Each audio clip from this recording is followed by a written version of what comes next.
Assalamualaikum warahmatullahi wabarakatuh.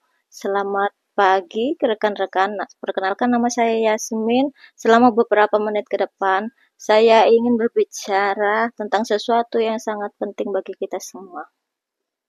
Gaya hidup digital yang sehat. Di era informasi ini, kita dikelilingi oleh teknologi yang terus berkembang dan informasi yang terus mengalir. Namun, apakah kita sudah siap untuk menghadapi tantangan ini? Saya ingin Anda membayangkan ini sejenak. Apa yang bisa Anda lakukan dalam waktu 3 jam 36 menit? Mungkin menyelesaikan laporan penting, mengikuti 2 sesi rapat virtual yang produktif, atau bahkan berolahraga untuk menjaga kebugaran. Waktu 3 jam 36 menit bukanlah waktu yang singkat. Namun, tahukah Anda, berdasarkan riset terbaru dari data reportal Hootsuite and We Are Social tahun 2024, angka itulah rata-rata waktu yang dihabiskan oleh setiap orang Indonesia di media sosial setiap hari. Bayangkan, hampir 4 jam dari setiap hari kita. Ini adalah waktu yang setara dengan setengah shift kerja, atau bahkan lebih dari itu. Jika kita hitung 5 hari dalam seminggu, angka ini jauh di atas rata-rata global. Dan ini bukan statistik semata, ini adalah cerminan bagaimana kita mengelola aset paling berharga kita, yaitu waktu.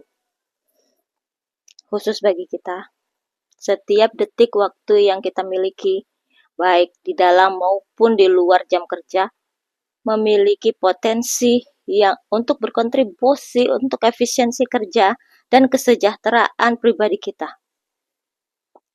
Oleh karena itu, hari ini saya hadir di hadapan Anda bukan untuk melarang atau menghakimi penggunaan media sosial, melainkan untuk mengajak kita semua merefleksikan dan mengambil kendali penuh atas gaya hidup digital kita. Kita akan belajar bagaimana mengubah waktu yang sering kali terbuang percuma menjadi energi yang produktif yang dapat mendukung kinerja kita dan meningkatkan kualitas hidup kita secara keseluruhan. Rekan-rekan sekalian, setelah kita menyadari betapa besarnya waktu yang kita habiskan di media sosial, pertanyaan selanjutnya, apakah waktu tersebut selalu kita gunakan dengan bijak? Seringkali tanpa kita sadari, gaya hidup digital yang tidak terkontrol membawa kita pada berbagai risiko yang menggerogoti produktivitas dan kesejahteraan kita. Pertama, mari kita berbicara tentang ketergantungan pada perangkat digital. Pernahkah Anda pernah merasa gelisah saat ponsel tertinggal? Atau tanpa sadar meraih ponsel setiap beberapa menit? Bahkan ketika tidak ada notifikasi penting. Ini adalah tanda-tanda awal dari ketergantungan.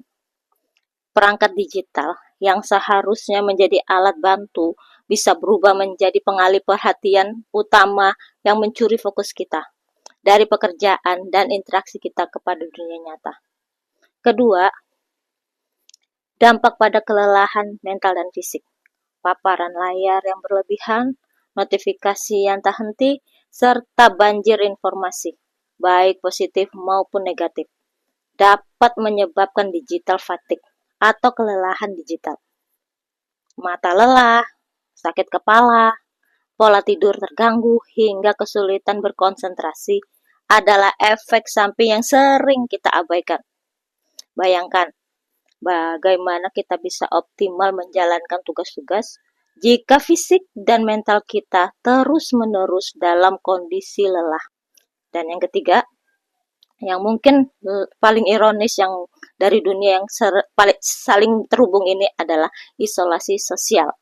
Kita mungkin memiliki ratusan bahkan ribuan di media sosial, namun merasa sendirian di tengah keramaian.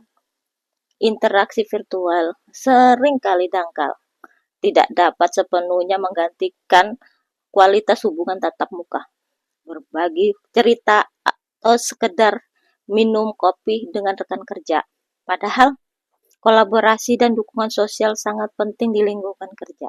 Setelah kita menyadari betapa besarnya waktu yang kita habiskan di media sosial, pertanyaan selanjutnya adalah, apakah waktu tersebut kita gunakan dengan bijak? Seringkali tanpa kita sadari, gaya hidup digital yang tidak terkontrol membawa kita pada berbagai risiko yang menggerogoti produktivitas dan kesejahteraan kita. Ini bukan sekedar opini. Sebuah studi dari American Psychological Association, yang biasa disingkat APA, menunjukkan korelasi yang jelas antara penggunaan media sosial yang intensif dengan peningkatan tingkat depresi, kecemasan, dan masalah citra tubuh tidak hanya pada remaja, tetapi juga pada dewasa muda.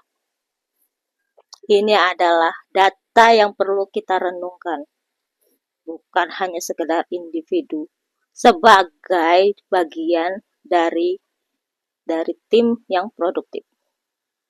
Mengenali risiko-risiko ini adalah langkah awal, namun kita tidak akan berhenti sampai di sini.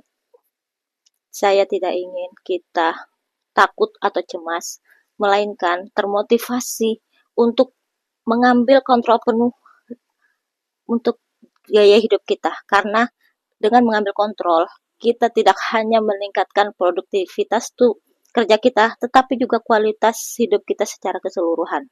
Rekan-rekan yang luar biasa, mari kita renungkan kembali. Kita sudah melihat berapa banyak waktu yang sudah kita habiskan di media sosial.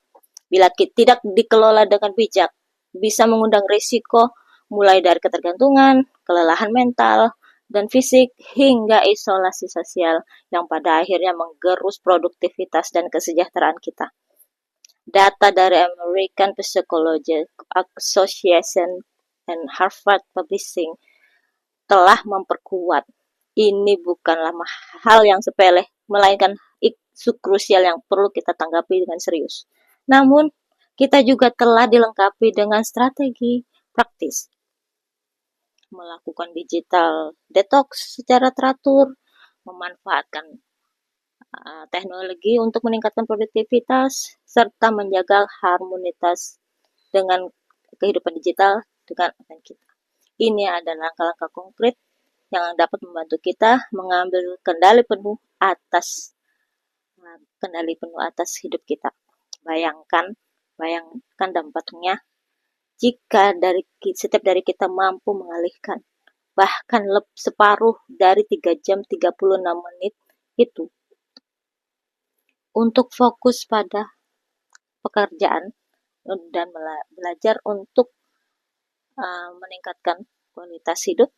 Betapa dahsyatnya peningkatan produktivitas kita yang dapat kita capai sebagai individu dan sebagai sebuah tim. Kita bukan hanya sebagai karyawan yang lebih efisien, tapi juga pribadi yang lebih sehat, lebih bahagia, dan lebih hadir dalam setiap momen kehidupan.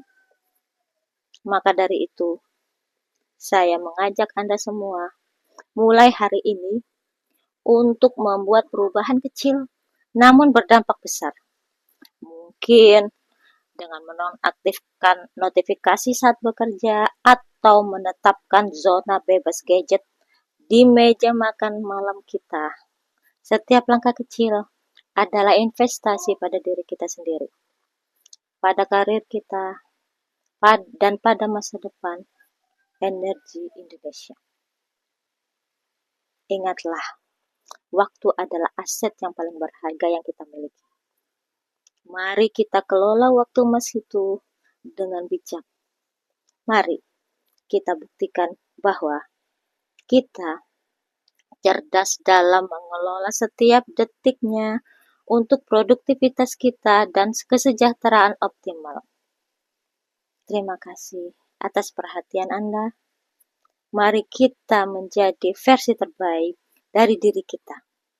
baik di dunia nyata maupun di dunia digital.